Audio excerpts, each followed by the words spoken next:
Deixa sua Bíblia aberta em Isaías 33, versículo 9 ao 10. A última onda de poder.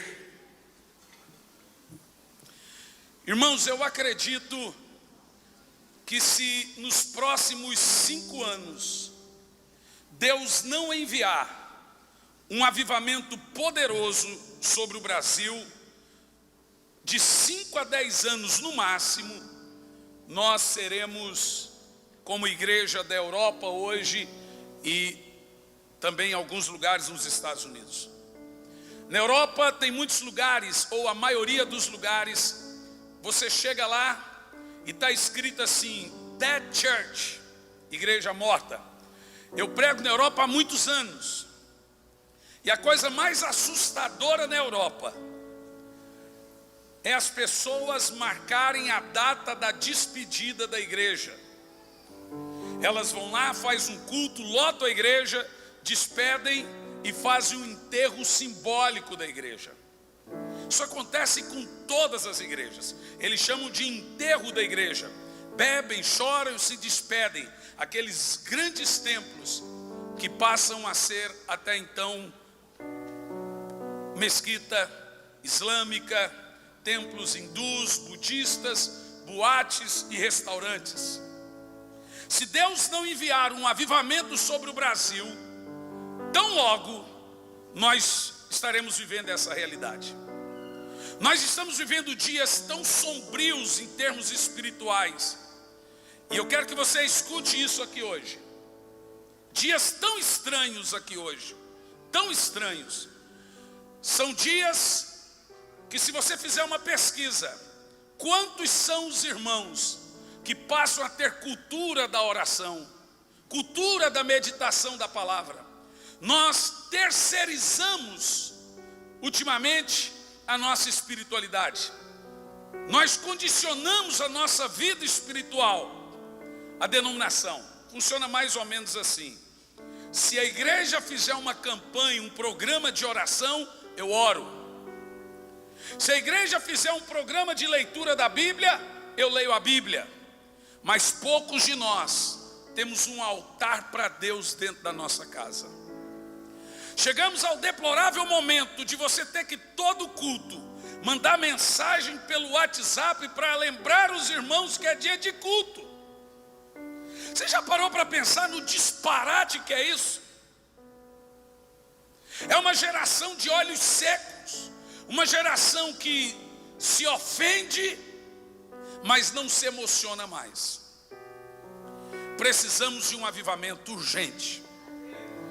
Precisamos de um novo despertar do Espírito Santo sobre nossa vida, urgente, urgente, urgente. A igreja brasileira não suporta mais 10 anos de frieza. Precisamos que o Senhor desperte o seu povo de uma forma como nunca vimos. E eu vou lhe dizer que eu creio nisso. Em Isaías 33, versículo 9 ao 10 diz: a terra geme, desfalece, o Líbano se envergonha e murcha, Saron se torna como um deserto, Bazã e Camelo são depósitos de suas folhas. Agora me levantarei, diz o Senhor, levantar-me-ei a mim mesmo, agora, e serei exaltado. Deus falou isso nessa época para a nação de Israel, e fica evidente que através de Jesus Cristo Ele diz as mesmas coisas sobre nós quando diz: levantar-me-ei neste momento e serei exaltado, porque as nações estão gemendo e desfalecendo. Em Isaías 44, versículo 3, o Senhor diz assim: porque derramarei água sobre o sedento e torrentes sobre a terra seca. Derramarei do meu espírito sobre a tua posteridade e a minha bênção sobre os seus descendentes. É exatamente isso que Deus quer dar à terra e a nossa nação e a cada crente aqui nesse país. Agora escute bem. Muitas vezes nós confundimos o que pedimos. Tem muita gente aí confundindo agitação com unção, ajuntamento com avivamento. Então escute bem. Os movimentos não são avivamento, mas podem gerar avivamento. Nenhuma multidão é avivamento, mas pode clamar por avivamento. Avivamento é diferente de evangelismo. Avivamento é a obra de Deus na igreja. Evangelismo é a obra da igreja no mundo. Avivamento é o mover de Deus no crente, e evangelismo é o mover do crente no não crente. É a mesma diferença de unção de Deus, poder do Espírito e pessoa do Espírito. O poder do Espírito é o derramar do ministério de Cristo em você. A pessoa do Espírito é o derramar da vida de Cristo em você. O Espírito Santo vem da pessoa de Cristo. O poder do Espírito Santo vem do ministério de Cristo. E você passa a fazer as mesmas obras que Ele fez e ainda maiores. Por isso que eu falei no domingo da diferença do Espírito sobre você e do Espírito em você. O Espírito em você te faz ser. O Espírito sobre você te faz ter. O Espírito em você transforma o seu caráter. O Espírito sobre você transforma a sua reputação. Por isso que nós devemos entender essas diferenças. Também temos a diferença entre a aplicação da palavra e a aplicação da oração. Esses dias o irmão me perguntou: pastor, qual é o mais importante? Orar ou ler a Bíblia? Eu disse: qual das duas asas do avião é o mais importante? Em Atos, no capítulo 6, no versículo 4, os discípulos disseram: quanto a nós nos dedicaremos à oração e ao ministério da palavra. Você percebeu? Palavra é um ministério, oração não é um ministério. Oração é um ofício de todos, palavra é um ministério de poucos. Porque a palavra atinge o coração dos homens, a oração atinge o coração de Deus. A palavra atinge o tempo, a oração atinge a eternidade. Percebeu? Poucos vão subir aqui para pregar. Poucas pessoas terão a grata alegria de subir aqui e pregar, mas todos podem orar. Oração é um ofício, pregação é um ministério.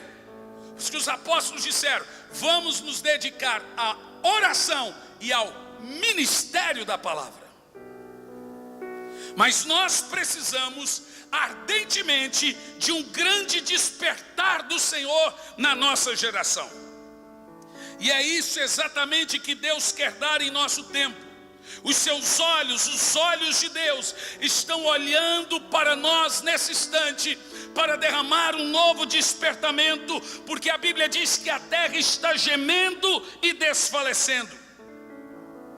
É natural, meus irmãos, e é evidente que tanto essa promessa aqui de Isaías, como o primeiro texto lido, são promessas para Israel, mas eu posso ter certeza que essa palavra profética também chega até nós. Agora veja bem, analisando esses dois textos lidos, eu percebo que nós estamos cumprindo a cartilha certinha para um grande avivamento.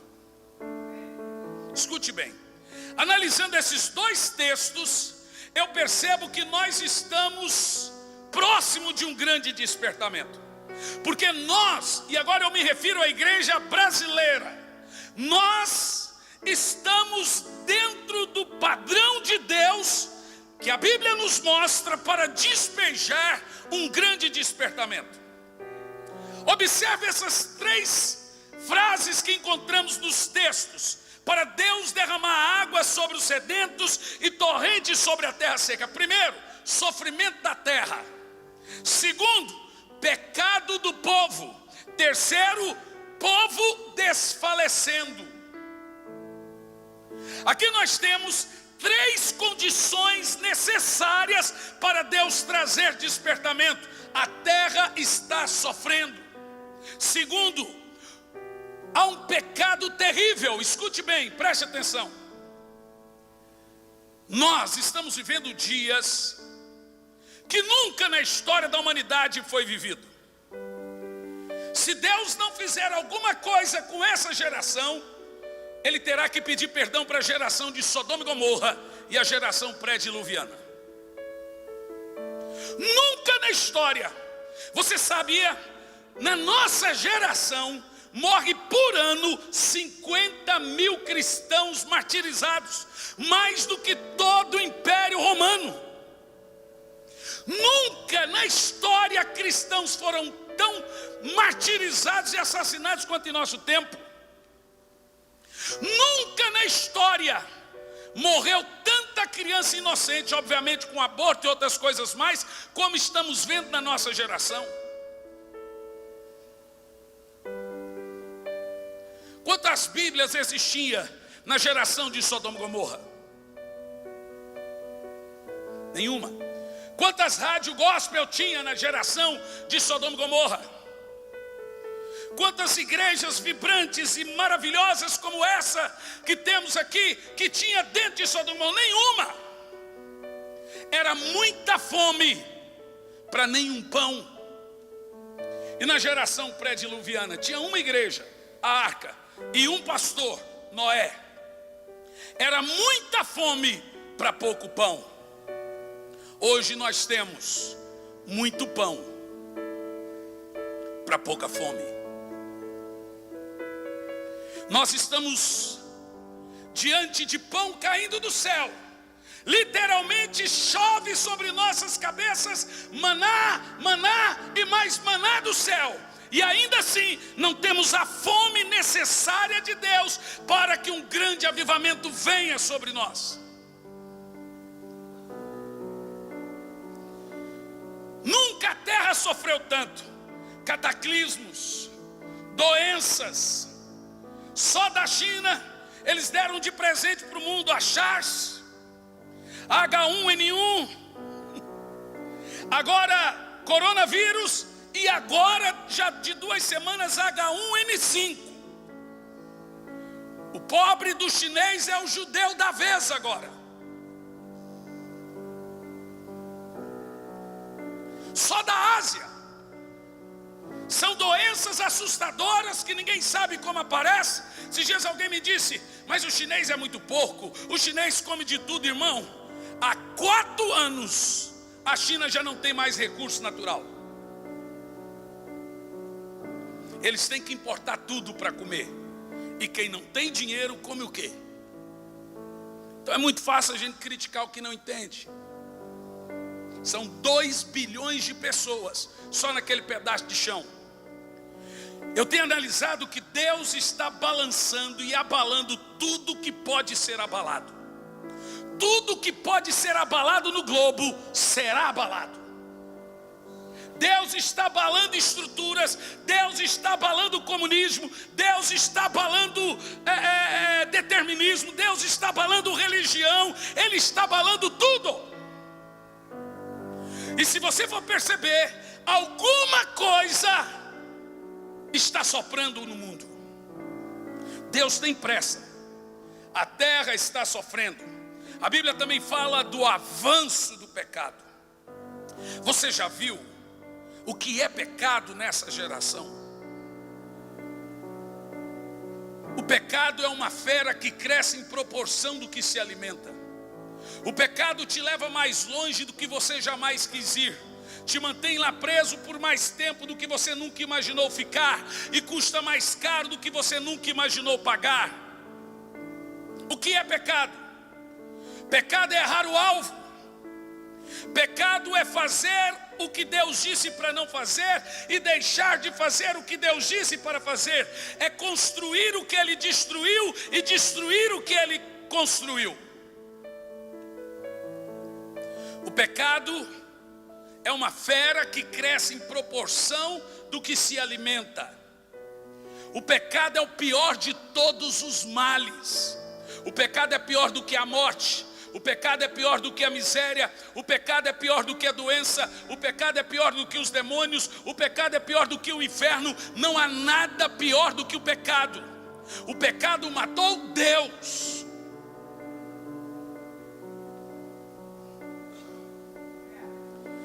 O pecado se alastrou, as ideologias estão cada vez mais enlouquecidas. Há uma batalha de intenções, batalha pela verdade, batalha ideológica. Esse país, você não sabe quem está falando a verdade, quem está falando a mentira.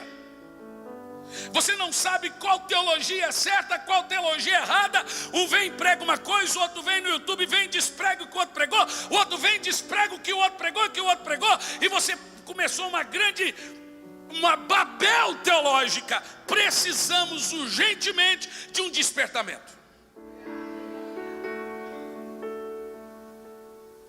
O problema é que nós vivemos dias de muita gente interferindo e pouca gente intercedendo.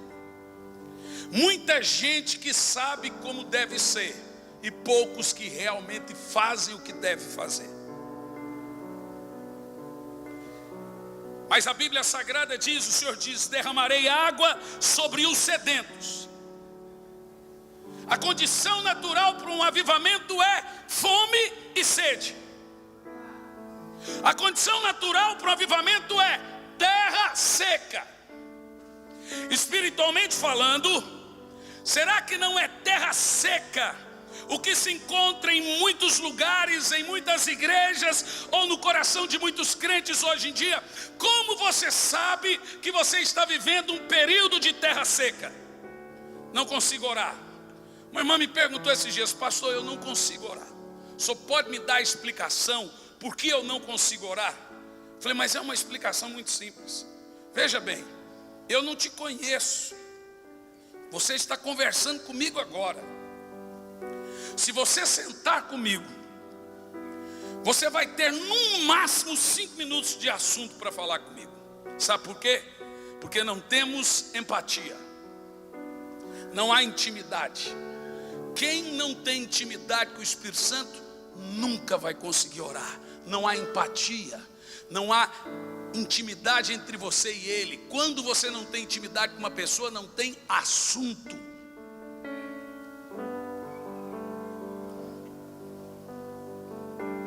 Vivemos como uma terra seca.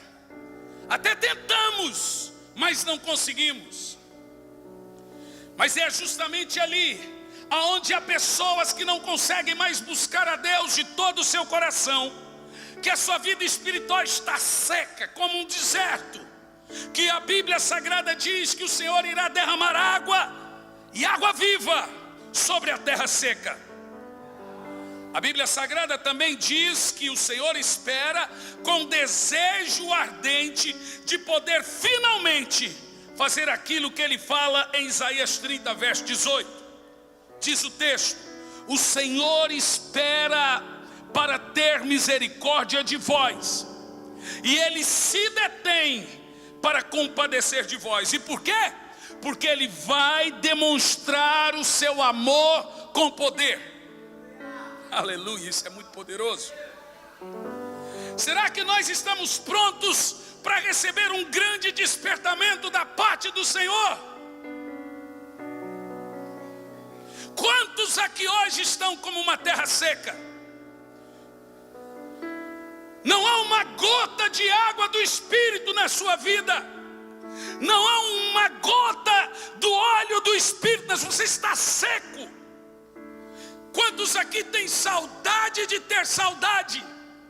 Tem fome de ter fome? Tem vontade de orar para orar muito? Pastor, o que é um avivamento? Avivamento é o movimento de Deus no povo dele. Não é o movimento de Deus no mundo. Deus movimenta o povo e o povo movimenta o mundo. Como eu disse a você, Jesus é a revelação de Deus para o mundo. O Espírito Santo é a revelação de Deus para a igreja. Deus se mostra para o não crente através de seu Filho. 1 de João 2:23. Quem confessa o Filho, de igual modo tem o Pai. Quem nega o Filho também não tem o Pai. Você percebeu? Ele é a imagem visível do Deus invisível. João 3:17. Ele não veio para condenar o mundo, mas veio para que o mundo fosse salvo por ele. Então Deus se revela ao mundo através de Jesus. O ministério de Jesus é para as ovelhas perdidas, é para o perdido, é para o doente, é para o que está escravo das mãos de Satanás. Mas o ministério do Espírito é para a noiva. É o Espírito e a noiva que dizem vem. O Espírito Santo só pode ser dado àquele que já tem Jesus. João 14:17. O Espírito da verdade que o mundo não pode receber, porque não vê e nem o conhece, mas vós o conheceis, porque ele habita convosco e estará dentro de vós. O Espírito Santo é só nosso, é só do salvo. É ele que convence o homem do pecado, justiça e juízo. João 16:9. Ele é o Espírito da profecia, mas também do profeta. É o Espírito da revelação, é o Espírito da escritura. É quem gera Jesus no crente. Romanos 8:29. Por isso que o papel do Espírito Santo é despertar. Mas se o papel dele é com o salvo, então ele desperta o salvo para o salvo salvar. Ou seja, despertamento, avivamento, é o derramar, é avivamento do Espírito no crente. Evangelismo é avivamento do crente no mundo. Eu acho que alguns me entenderam. Toda pessoa cheia de Deus transborda Deus. A boca fala. Então quem é despertado vai manifestar isso aonde? Percebeu agora? Ou seja, o que você faz durante a semana é resultado do seu despertamento aqui. A prova que você manifesta Deus na rua, em casa, é que você é um crente despertado e um crente avivado. Se você não abre a boca para testificar e testemunhar de Cristo, é porque você está em uma terra seca.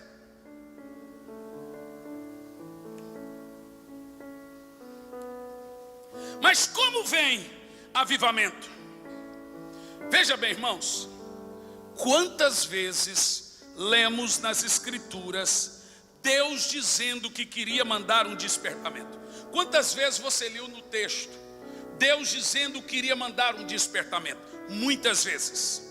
Vejamos, por exemplo, a palavra de Isaías 44:3, que eu vou citar outra vez. Porque derramarei água sobre o sedento e torrente de água sobre a terra seca. Derramarei do meu espírito sobre a tua posteridade e a minha bênção sobre os seus descendentes.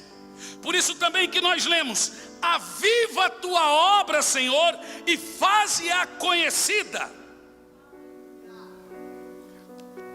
A Bíblia Sagrada nos manda, irmãos, orar por avivamento. Sabe por que um avivamento potencial, potentoso e poderoso ainda não veio sobre nós? Porque nós cristãos, conseguimos ajeitar a nossa vida sem avivamento. Você percebeu? Nós conseguimos ser crentes sem despertamento, conseguimos ser crentes sem orar, conseguimos ser crentes sem buscar, conseguimos ser crentes sem comunicação. A vida está indo boa sem o Espírito Santo. O avivamento está demorando, porque nós conseguimos ajeitar a nossa vida sem avivamento. Dá para ser um bom crente sem avivamento, dá para ser um crente que não mente, dá para ser um crente moral, dá para ser um crente bom. Dá para ser até um budista com caráter.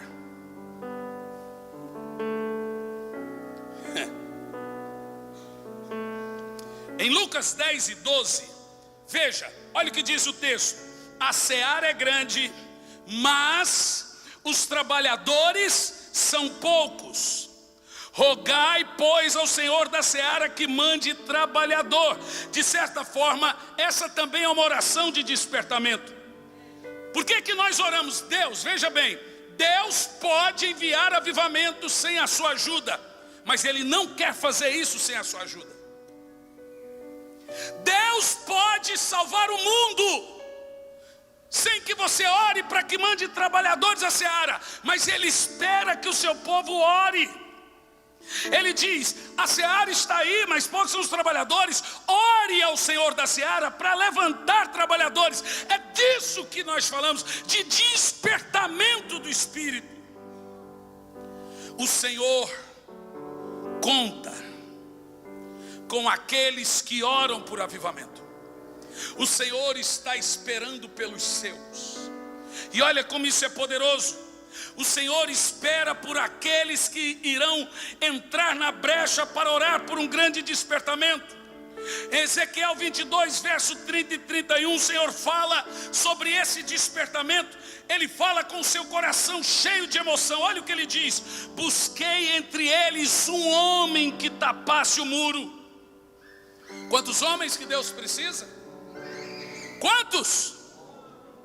Então você acha que o avivamento vai vir através de uma mega church? Não, senhores. Pode ser.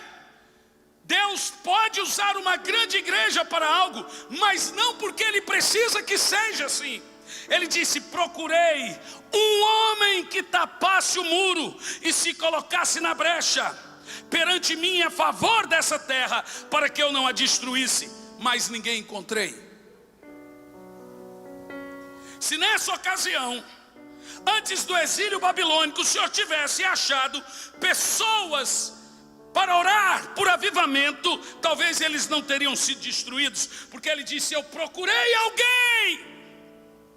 Sabe o que o Senhor está dizendo aqui? Eu estou buscando alguém para chorar comigo.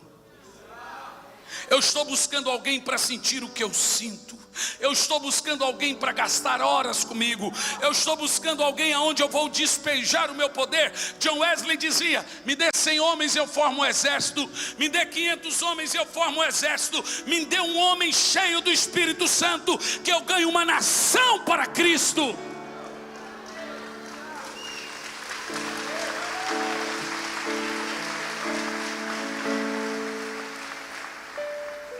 O apóstolo Paulo disse aos irmãos de Tessalônica, em 2 de Paulo aos Tessalonicenses 3, primeiro: finalmente, irmãos, orai por nós. Fazer o quê? Quantas vezes você já ouviu aqui nessa palavra a palavra orar? Orai por nós, para que a palavra do Senhor se propague e ela seja glorificada quando também está acontecendo em vós. Um dos motivos porque em alguns lugares, algumas igrejas não avançam, é porque antes de você ir, você tem que orar para que o Espírito Santo quebre o coração de pedra, para que quando a palavra chegar, ela coloque o coração de carne.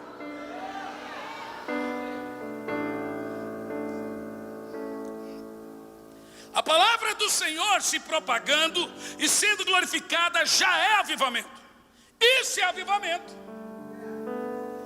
Avivamento é paixão por Cristo, que desemboca em evangelização. Avivamento é paixão por orar, que desemboca em transformação. Avivamento é paixão por cultuar o Senhor. Avivamento é paixão pela sua palavra. Avivamento não é gente pulando, é gente se prostrando. Avivamento, olha, alguns anos atrás, um garoto me perguntou: o que é avivamento, pastor? Eu disse: filho, é difícil. Um dia meu filho me perguntou: pai, o que é unção? Eu falei: filho, como que eu vou te dizer o que é unção? É mais fácil eu te dizer o que não é unção, porque eu sei quando eu não estou ungido. Então para mim é fácil dizer o que não é unção. Mas um rapaz me perguntou: o que é avivamento, pastor? Eu falei: vem cá, está vendo aquela vaca lá no pasto, pastando? Sim, estou vendo. aquela vaca pastando não é avivamento. Está vendo aquele passarinho no poste cantando? Estou. Aquele passarinho no poste não é avivamento. Então o que é avivamento, pastor? Avivamento é quando a vaca estiver no poste cantando e o passarinho no pasto pastando. Sabe, Deus precisa balançar o nosso jeito de pensar as coisas. As coisas de Deus são um pouco diferentes. Tem algo vindo na nossa direção, meus irmãos. Tem algo soprando sobre nós. Nós precisamos, veja, a igreja não promove avivamento, a igreja se prepara para o avivamento, ela espera por avivamento. O avivamento é uma onda, vem de forma despretensiosa. É como a nuvem lá no deserto. Ela parava e ficava anos, às vezes 40 anos, às vezes 50, às vezes 10 anos. Mas quando ela se movia, todo mundo se movia junto.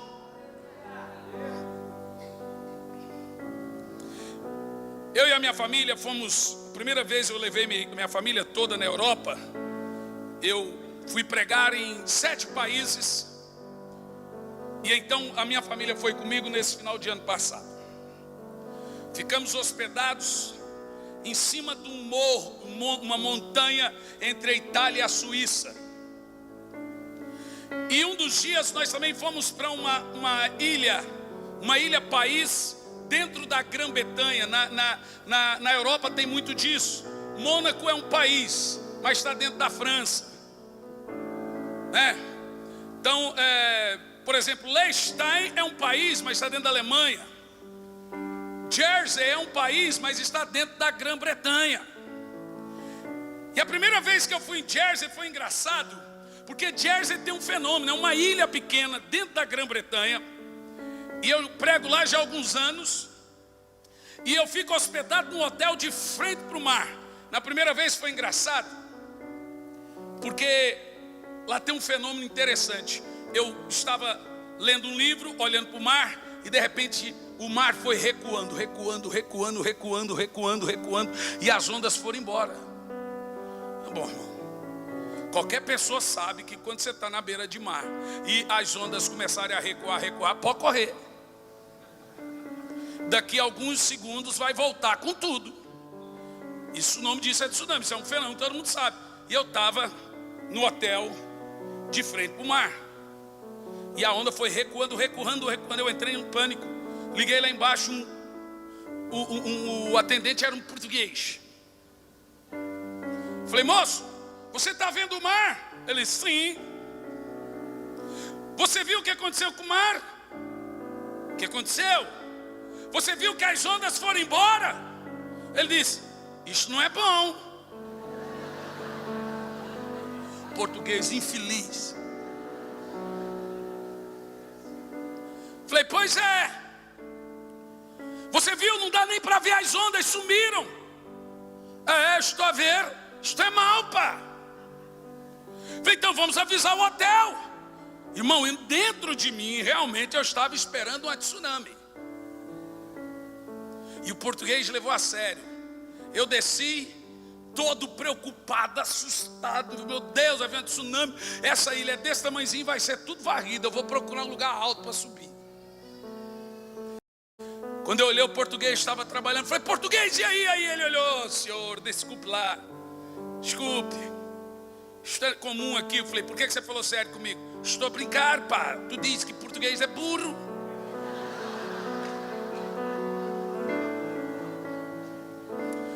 É interessante que lá, quando as ondas vão embora, o governo lá criou um monte de piscinas. Aí fica um monte de piscinas cheias e o povo toma banho, é bonito. Mas para mim, aquilo foi um pânico na primeira ocasião. Eu fiquei tão bravo com aquele português que eu queria bater nele, mas ele estava tirando com a minha cara. Eu subi e sentei e fiquei olhando o movimento do mar.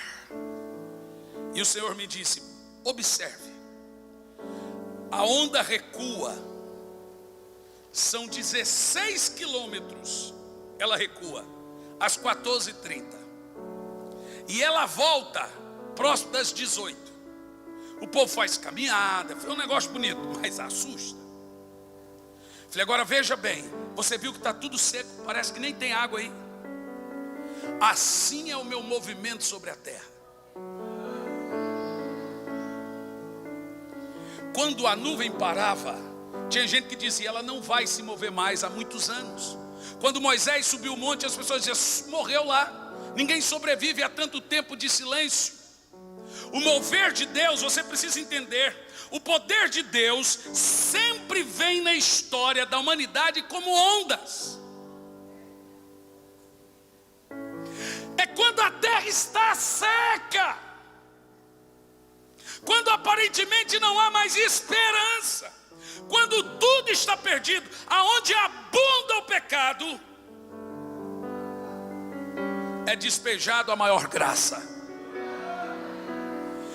O poder de Deus na história da humanidade sempre vem e vai como uma onda.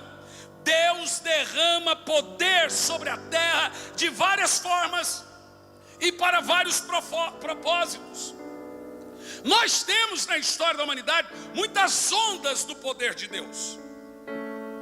Deus manifestou o seu poder, nem sempre foi para o bem.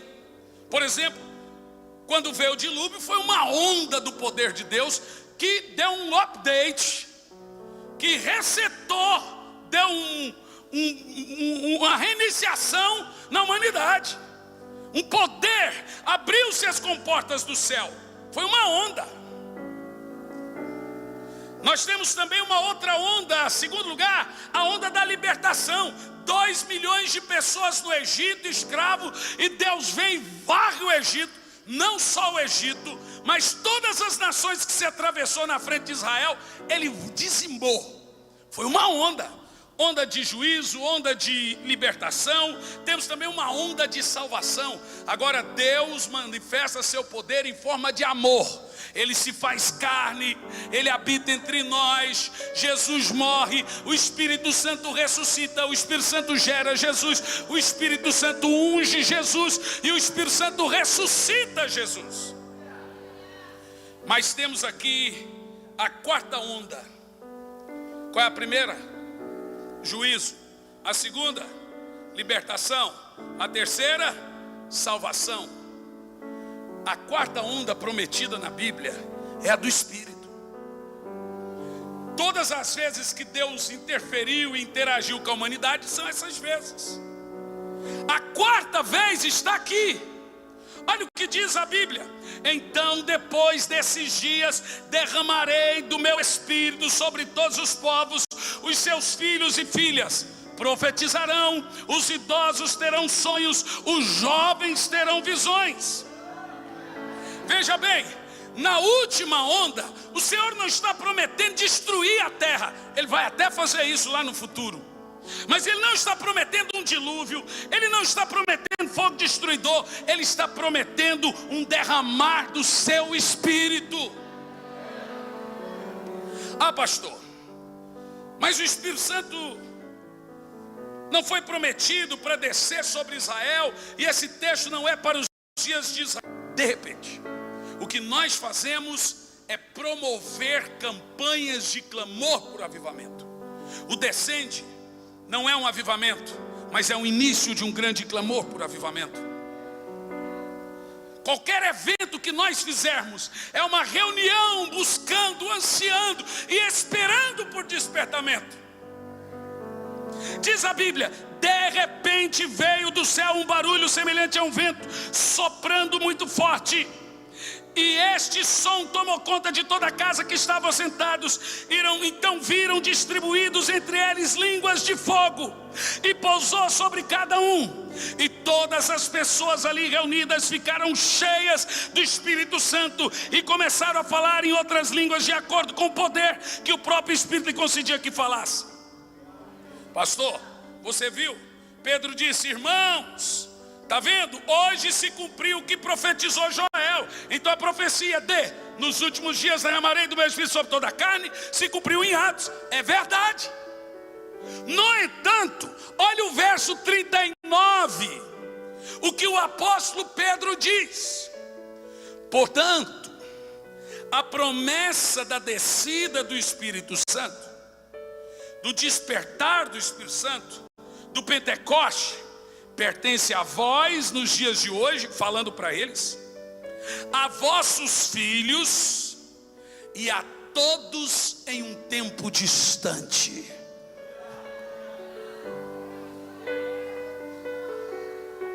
Deixa eu te falar um negócio. Deus não fala por tempo, Deus não fala por momento e nem por evento. Deixa eu te explicar. Vou até falar bem baixinho aqui, sem som. O tempo de Deus é diferente do nosso tempo. O nosso tempo é contado porque estamos presos no tempo por causa do pecado.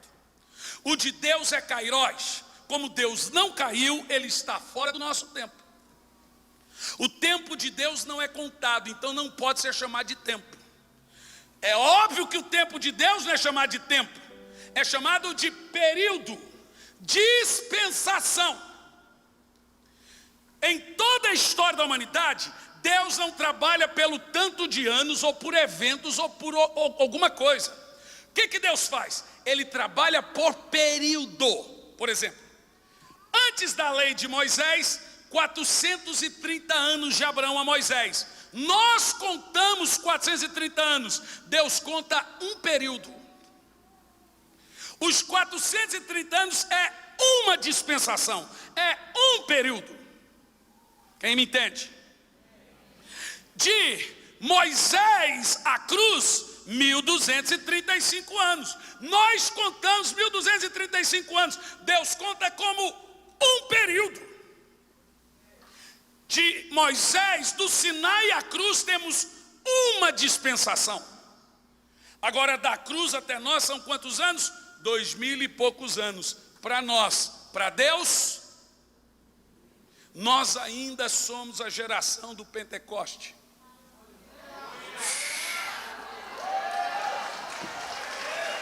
Nós ainda somos a igreja de Atos, meus irmãos. Nós ainda somos a igreja da descida. Opa, peraí.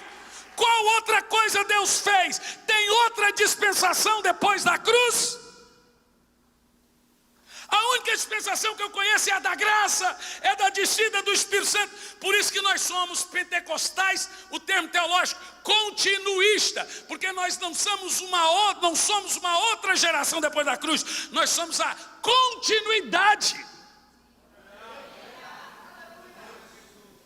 Aí, pastor, mas por que tem tanta frieza? Então deixe-me te explicar. O maior avivamento depois do Pentecostes foi em Samaria. Filipe ganhou a cidade toda. O terceiro maior avivamento depois do Pentecostes foi em Éfeso com Paulo.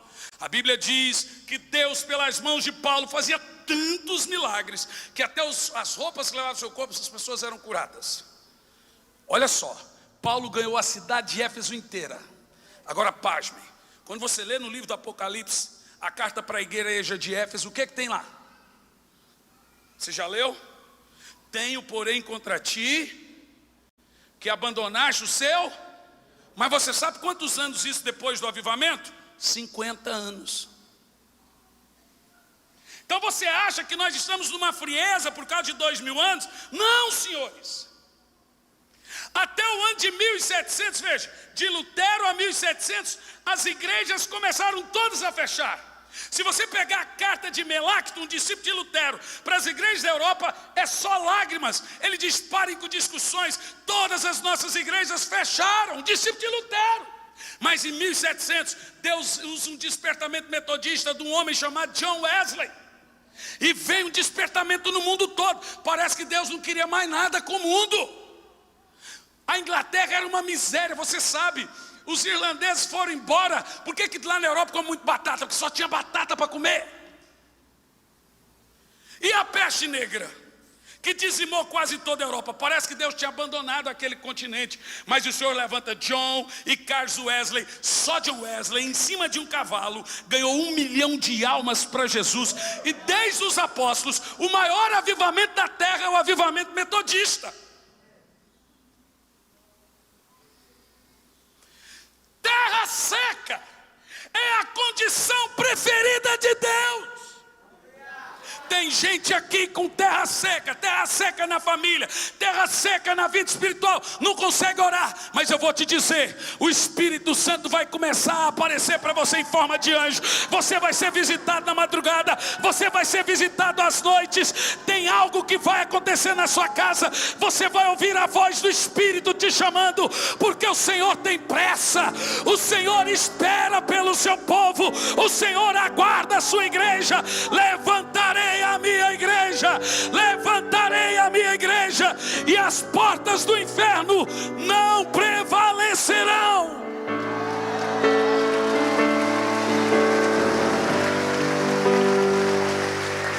Terra seca.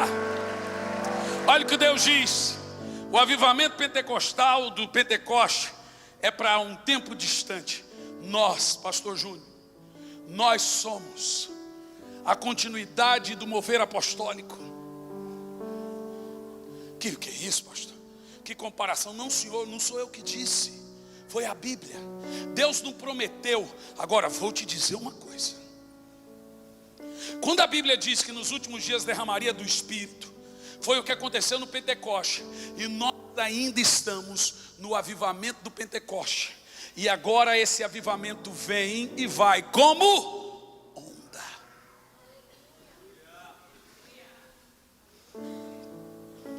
eu vou concluir aqui. Presta atenção. Eu dou aula de história da igreja, e é a matéria que eu mais gosto. E eu percebi um padrão de Deus e despertamento e avivamento. Sabe qual é o padrão de Deus? Eu percebi que na história da humanidade, o despertamento e o padrão de avivamento vem de 100 em 100 anos. Está na história, gente. Você quer ver? Em 1400, você vê, anos de trevas, antes da reforma, o Senhor levanta um jovem chamado Jerônimo Savonarola.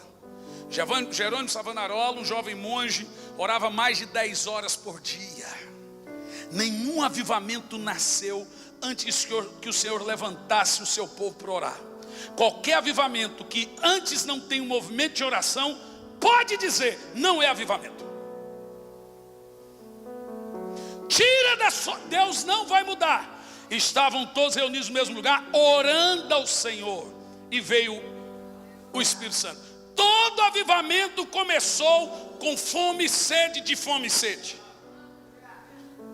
Até gente que não consegue orar, passa a orar. Não tem despertamento sem o Senhor colocar um espírito de oração no meio do povo, uma paixão por orar. Vê o que a Bíblia diz: os seus filhos vão profetizar. Irmão, essa é a geração que o meu filho e o seu filho será profeta. Meu Deus do céu, não é possível. Marlilson, eu vou embora daqui. O povo não entendeu. Seu filho não é um Zé Droguinha. O seu filho não é alguém que engravida antes do casamento. O seu filho não é um mercenário. O seu filho nessa geração é chamado de profeta. A Bíblia diz que essa é a geração que o seu filho, sua filha vai profetizar. Meu Deus!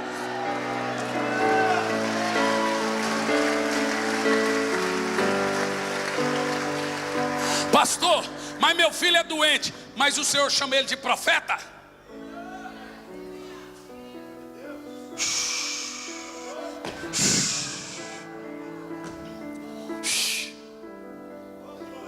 Jerônimo Savonarola morre na praça de Florença. O Papa manda matar ele, porque ele estava pregando arrependimento e o povo aprendeu a ler a Bíblia. Jerônimo Savonarola lança a famosa frase: podem matar o meu corpo, mas não podem calar minha alma. Após mim virá um tição tirado do fogo. 100 anos depois, quanto tempo? Vem quem? Martim Lutero. E ele profetizou que ninguém iria conseguir matar Lutero. Deus usa a política, o príncipe alemão e o Tudor na Inglaterra para proteger Lutero. Vem um despertar da reforma protestante em 1500. Você entende o que eu estou falando? Depois de Lutero, em 1600, o Senhor levanta um jovem que impacta a Europa toda, John Bunyan. Deus nunca deixa uma geração sem comida.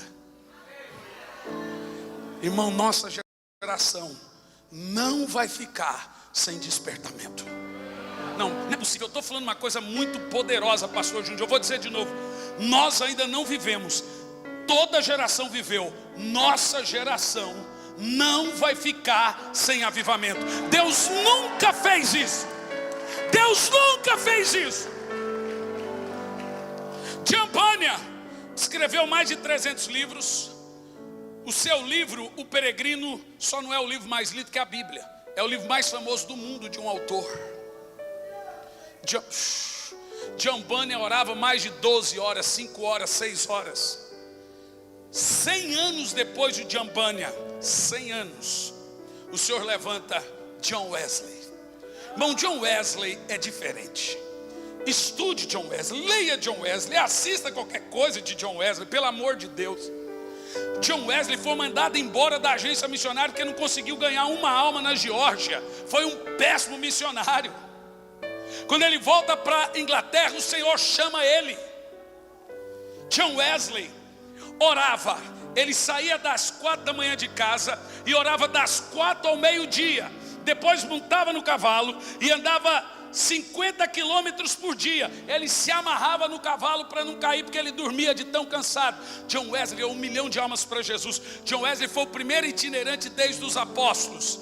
Ele era proibido de pregar nas igrejas. Tinha a foto dele nas igrejas. Proibido entrar de John Wesley. Ele foi para as praças e o seu lugar preferido era o cemitério. 30 mil pessoas para ouvir, 10 mil pessoas para ouvir, 50 mil pessoas para ouvir, 100 mil pessoas para ouvir John Wesley. Um dia perguntaram para John Wesley. George Whitefield perguntou: Wesley, como que você faz para tanta multidão te ver? Ele disse: Deus põe fogo em mim e eles vêm para me ver queimar.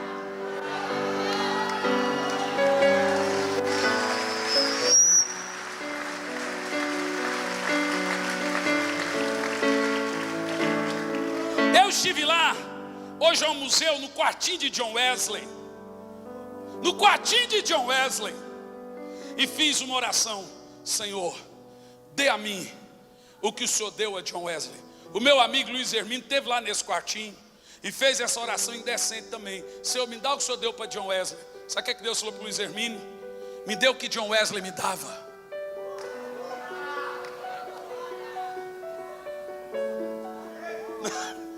Eu vou terminar a mensagem depois disso, que a gente começa a ficar pequeno.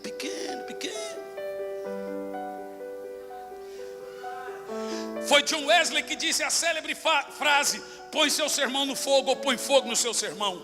Foi John Wesley que disse: se o púlpito pega fogo, as cadeiras incendeiam. Deus aquece o coração do pregador para ressuscitar a consciência do pecador. John Wesley, eu aprendi tudo com John Wesley. John Wesley disse: um pregador espiritual gera uma mentalidade espiritual nas pessoas. Então, um pregador carnal produz mentalidade carnal. Um pregador espiritual produz mentalidade espiritual. Aquilo, veja, eu aprendi isso. O seu nível espiritual determina o seu referencial. O que você come, você vomita. Deus só pode usar um homem grandemente depois de quebrantá-lo grandemente. Sabe quando um avivamento vem? Você não ora para avivamento vir. Você ora para não atrapalhar quando ele vier. Eis aí uma coisa que eu aprendi. Todo avivamento está pronto para vir, mas a nossa carne grita muito alto. Irmão, a gente atrapalha demais o mover de Deus. Mas quando nós oramos, a gente sai de cena. Porque a oração não é autopromoção. Oração é auto-rebaixamento. Oração não é só um meio que eu consigo de Deus o que eu quero.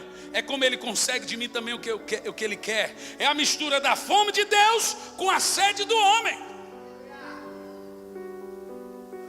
Então Deus levanta você para orar, não é para gerar avivamento, é para você não atrapalhar quando o avivamento vier, porque o avivamento vai vir. Então, igreja, comece a orar, sai da frente, porque esse avivamento vai vir como uma tsunami. Nossos filhos vão profetizar, nossos filhos vão profetizar, nossos filhos terão visões, nossos filhos, você vê, você vai na internet, criança de 2 anos contando: eu vi Jesus.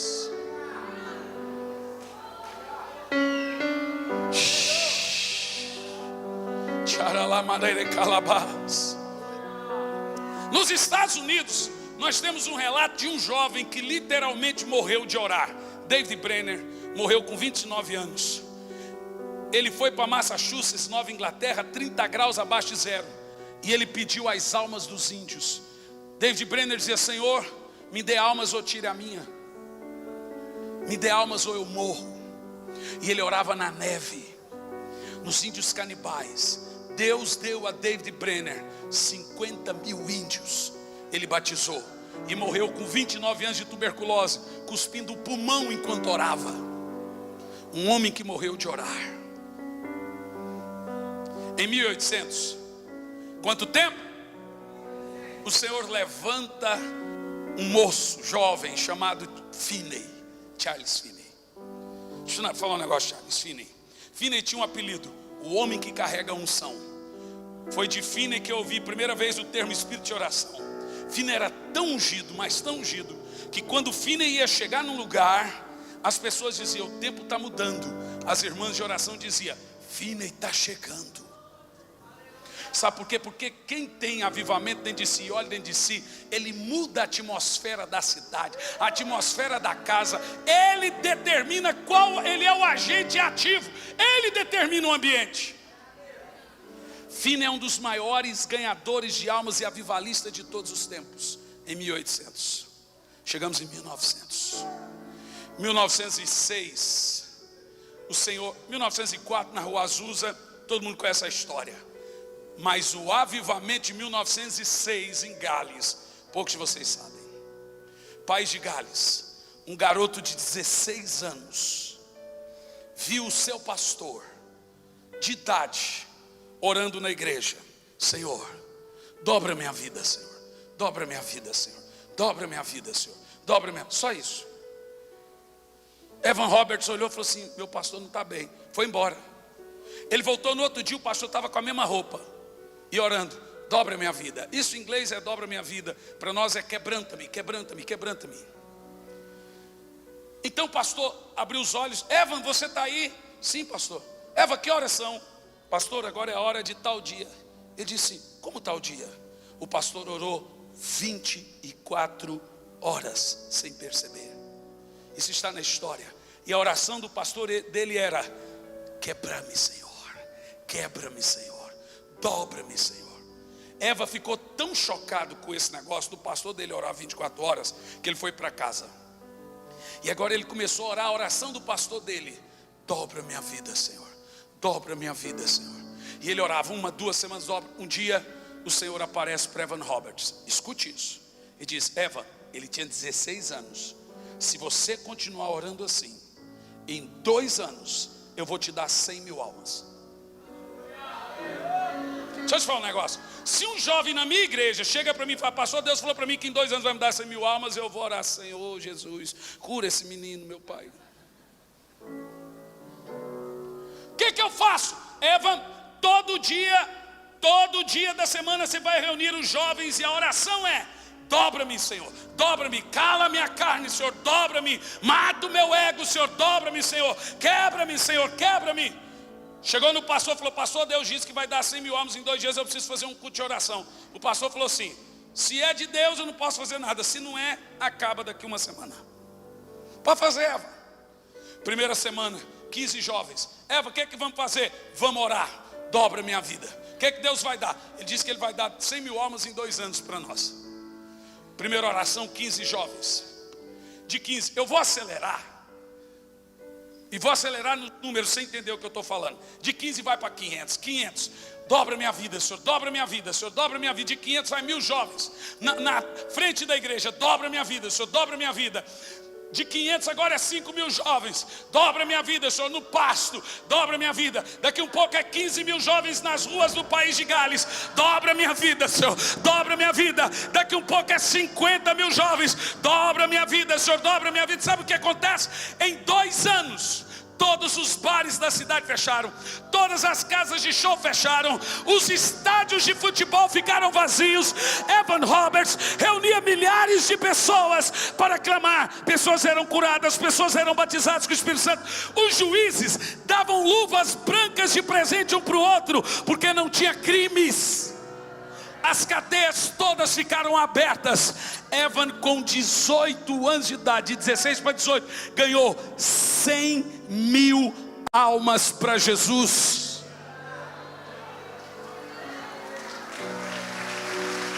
Meu Deus, meu Deus, eu sinto o cheiro de chuva.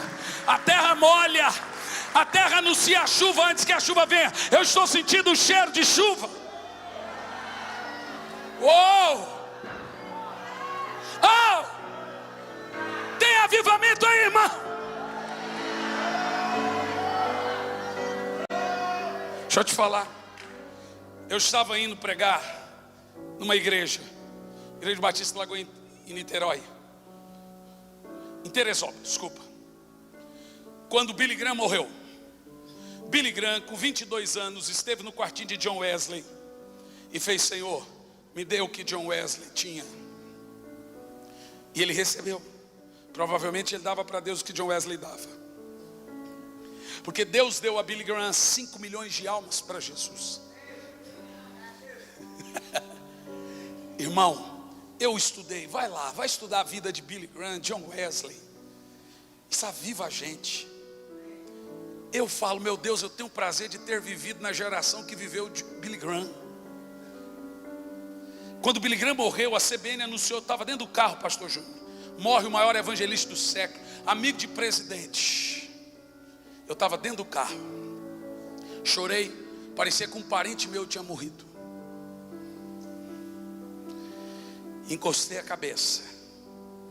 Billy Graham morreu 3 dias para 100 anos.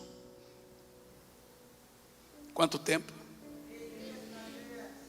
De Evan Robert até nós, 100 e poucos anos. Rua Azusa até nós, 100 e poucos anos. O Senhor disse a mim: Billy Graham morreu. Está aberta a temporada para o maior avivamento que a terra já conheceu. Sabe o que o Senhor me disse? A unção de todos os homens não está no céu. Não foi com eles e nem no cemitério com eles. Está na terra. A unção de Elias veio até João Batista. E a Bíblia diz que vai vir no final dos dias e converterá o coração dos pais aos filhos, dos filhos aos pais. Unção não tem data, porque a unção anda na dispensação e não do tempo. Deixa eu te falar uma coisa. O Senhor me disse: eu vou levantar nessa geração, do maior avivamento da história, novos John Wesleys, novos George Whitefield, novos Evan Roberts. Essa é a geração de novos. O mesmo que eu fiz no passado eu vou fazer nesse tempo. Irmão, sabe o que o Senhor me disse essa semana? Não vai vir, todos os continentes já viveram o avivamento. Pois o Senhor me disse que falta um lugar que ainda não viveu um grande despertamento, que mudasse a sociedade. É a hora do Brasil. Chegou a nossa hora. Toda a grande nação viveu um despertamento. E o Senhor, escute, escreva, está filmando. É a hora do Brasil, seu celeiro. E nós somos o país do maior avivamento